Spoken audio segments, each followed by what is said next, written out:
Go to TAPgiles.com to learn dreams, engage my services, and support the channel. On the second tab, we have left stick, which is actually not just a simple wire.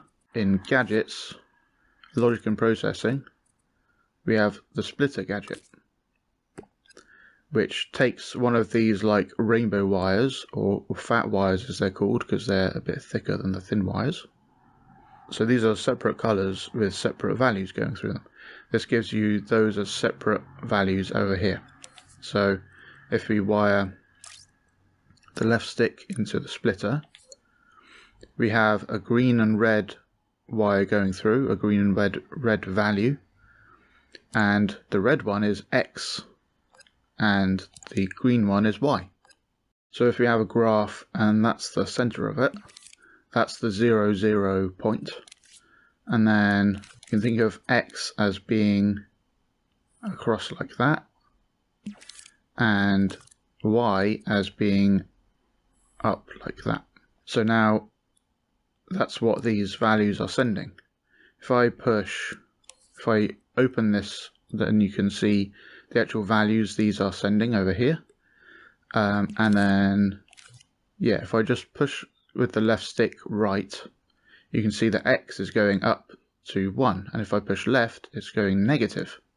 Because if you look on this graph, when I push right, it's going right along the graph, which is positive X. And if I push left, it's going left along the graph, which is negative X, and that's what we're getting here. And then up on the Y is actually down on the graph because of hardware reasons. So if we just move that down there. So normally in like maths, Y would be going up, but in this case, Y is going down. So if I push down on the left stick, then it's getting higher to 1, and then push up on the left stick and it's getting negative, because on the graph that's Y is going down for positive and up it goes negative. And if we do some combination, then it's going to be some combination. So like diagonal, we've got some on X and some on Y and so on. So those two values give you a specific spot on this graph of where you're pushing with the left stick. Let's have a quick look at the third tab, left stick local. So that's what these values give, is like it's on like a 2D graph like that. And it doesn't matter which way you're looking or anything like that, it's just purely what data are we getting from the stick. So I can like move around the world and it doesn't care, it's giving us the same number because I'm pointing in the same direction with the left stick. However, that's because it's local to the actual controller. Whereas left stick, if I push up on the left stick and then change direction, then the numbers are all changing. And I'm not changing the direction I'm pushing on the left stick, I'm just looking around in different directions. That's because instead of this graph being just local to what you're pushing with the left stick, it's more like this. Like it's sitting on the ground. And now when I push up on the left stick, instead of going just giving me a negative number, it's making an arrow pointing this way in the scene. So it's like an arrow pointing like that when I'm pushing up on the left stick.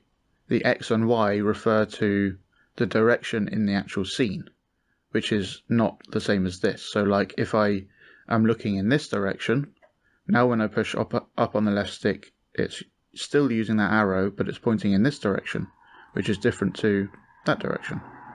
So this X and Y represent something different. The scene actually has a third axis like this, where it starts at 0 in the same spot, but it's pointing over here, and we've got X over here and Y over here. X going positive as it goes up, like in maths.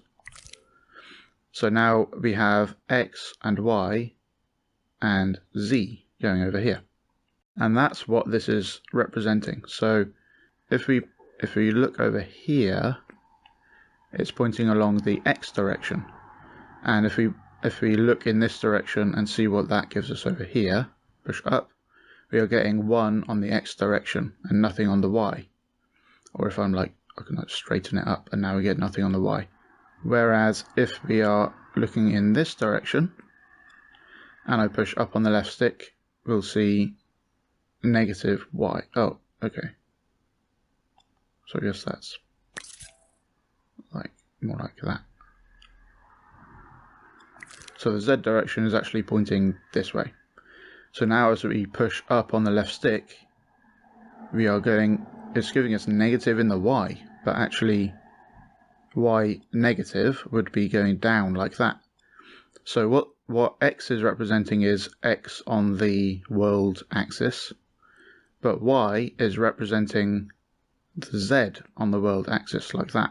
So it's as if you're running around just on a plane like that, and it doesn't care about up and down, only cares about forwards and backwards and left and right. Kind of how you control a puppet character.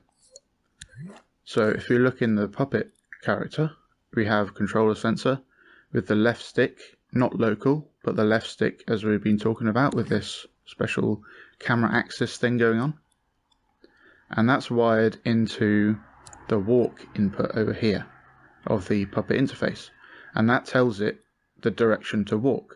So if I'm pushing up on the left stick, it's making this arrow and telling it to walk in that direction. And if I'm facing that way, it's making this arrow and telling us to walk in that direction, always away from the camera.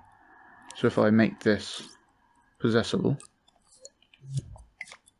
and possess it, then if I'm looking in this direction, I want a direction that points away from the camera when I'm pushing up.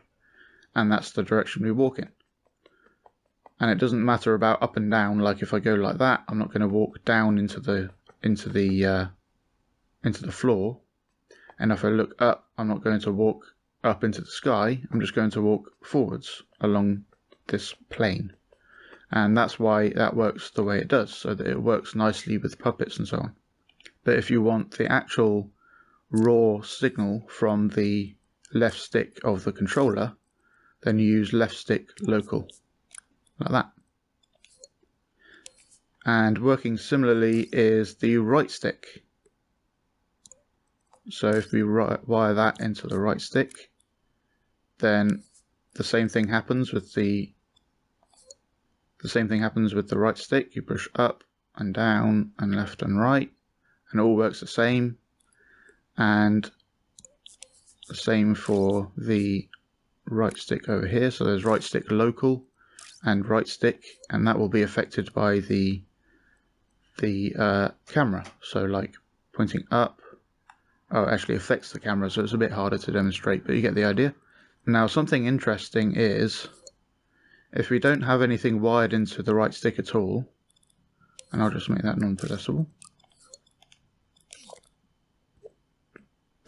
If we don't have anything wired into the right stick at all, make that possessable again. Boop. Then the right stick will by default control the built-in camera orbiting around the possessed object. But if we are wiring the right stick into something, even if it's just a splitter that doesn't do anything, and you possess it, then the right stick won't do that, because it will be assumed that really you want to be using that for some mechanic or some control, so you probably don't want to mess with the camera. If you do want to let it mess with the camera as well, you can use a trick where you have two controller sensors, one that's possessed and one that's just remote controllable, there to get signals. And then you can wire the right stick into something and get the signals out like that, but the possessed one doesn't think there's anything wired into the right stick, so now you can possess it and move the camera with the right stick while also getting those signals out from the splitter. Even if you wire the right stick local into something, it will say, oh, you're using the right stick, so we won't orbit around it with the right stick when you're possessing it. Thanks for watching. I hope you learned something interesting.